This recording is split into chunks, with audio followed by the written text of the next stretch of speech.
ACB విచారణకు హాజరు కాలేదు మాజీ మంత్రి కేటీఆర్. తన న్యాయవాదులతో కలిసి విచారణకు హాజరయ్యేందుకు అనుమతి కోరారు కేటీఆర్. అందుకు పోలీసులు అంగీకరించకపోవడంతో తాను విచారణకు హాజరు కాలేనని అన్నారు. ఈ క్రమంలోనే BRS working president KTR ACB office నుంచి వెళ్లిపోయారు. తాను చెప్పదలుచుకున్న విషయాలను లిఖితపూర్వకంగా ఏసీబీ అధికారులకు కేటీఆర్ ఇచ్చారు. ఫార్ములా ఈ రేస్ కేసు విషయంలో కేటీఆర్ను నేడు ఏసీబీ అధికారులు విచారణ చేయాల్సి ఉంది. తనకు న్యాయవాదులతో అనుమతించకపోతే తాను విచారణకు రాలేనని, న్యాయస్థానంలో తీర్పు రిజర్వులో ఉన్న సమయంలో తనను విచారణకు పిలవడం ఏంటని కేటీఆర్ ప్రశ్నించారు. తాను విచారణకు వచ్చిన న్యాయవాదులను అనుమతించకపోవడాన్ని ఆయన అభ్యంతరం వ్యక్తం చేశారు. దీంతో ఆయన ఏసీబీ కార్యాలయం నుంచి బయలుదేరి పార్టీ కార్యాలయానికి చేరుకున్నారు. ఈ క్రమంలోనే పార్టీ నేతలు కార్యకర్తలతో సమావేశమయ్యారు. ఇప్పుడు ఏసీబీ అధికారులు తదుపరి చర్యలు ఏం తీసుకుంటారన్నది ఆసక్తికరంగా మారింది. చట్టాలను గౌరవించి తాను ఏసీబీ విచారణకు వచ్చానని కేటీఆర్ అన్నారు. తన తరపు న్యాయవాదులతో ఏసీబీ కార్యాలయానికి వెళ్లిన నన్ను పోలీసులు అడ్డుకున్నారని చెప్పారు. విచారణ సమయంలో తన తరపు న్యాయవాదులను అనుమతించకపోవడంపై అభ్యంతరం వ్యక్తం చేస్తూ అరగంట పాటు అక్కడే వెయిట్ చేశారు. గతంలో పట్నం నరేందర్ రెడ్డి విషయంలోనూ తాను చెప్పని విషయాలను చెప్పినట్టు చూపించి అరెస్ట్ చేశారన్నారు మాజీ మంత్రి కేటీఆర్. తాను ఏసీబీ విచారణకు హాజరవుతున్న సమయంలో తన ఇంటిపై ఏసీబీ అధికారులు దాడులు చేసే అవకాశం ఉందని కూడా కేటీఆర్ మీడియాతో అన్నారు. అలాగే రాష్ట్రంలో సీఎం రేవంత్ రెడ్డి రాజ్యాంగం నడుస్తుందని, అంబేద్కర్ రాజ్యాంగం నడవడం లేదని కేటీఆర్ విమర్శించారు.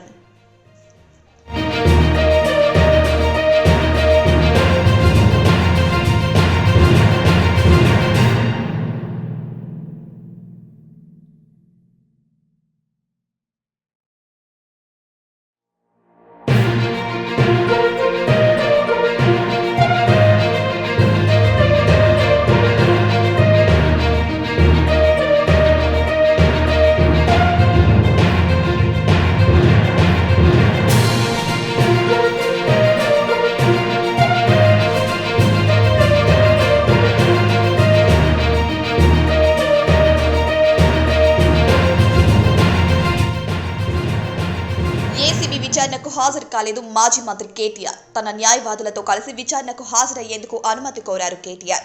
అందుకు పోలీసులు అంగీకరించకపోవడంతో తాను విచారణకు హాజరు కాలేనని అన్నారు. ఈ క్రమంలోనే BRS working president KTR ACB office నుంచి వెళ్లిపోయారు. తాను చెప్పదలుచుకున్న విషయాలను లిఖితపూర్వకంగా ఏసీబీ అధికారులకు కేటీఆర్ ఇచ్చారు. ఫార్ములా ఈ రేస్ కేసు విషయంలో కేటీఆర్ను నేడు ఏసీబీ అధికారులు విచారణ చేయాల్సి ఉంది. తనకు న్యాయవాదులతో అనుమతించకపోతే తాను విచారణకు రాలేనని, న్యాయస్థానంలో తీర్పు రిజర్వులో ఉన్న సమయంలో తనను విచారణకు పిలవడం ఏంటని కేటీఆర్ ప్రశ్నించారు. తాను విచారణకు వచ్చిన న్యాయవాదులను అనుమతించకపోవడాన్ని ఆయన అభ్యంతరం వ్యక్తం చేశారు. దీంతో ఆయన ఏసీబీ కార్యాలయం నుంచి బయలుదేరి పార్టీ కార్యాలయానికి చేరుకున్నారు. ఈ క్రమంలోనే పార్టీ నేతలు కార్యకర్తలతో సమావేశమయ్యారు. ఇప్పుడు ఏసీబీ అధికారులు తదుపరి చర్యలు ఏం తీసుకుంటారన్నది ఆసక్తికరంగా మారింది.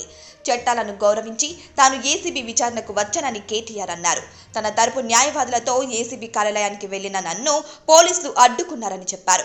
విచారణ సమయంలో తన తరపు న్యాయవాదులను అనుమతించకపోవడంపై అభ్యంతరం వ్యక్తం చేస్తూ అరగంట పాటు అక్కడే వెయిట్ చేశారు.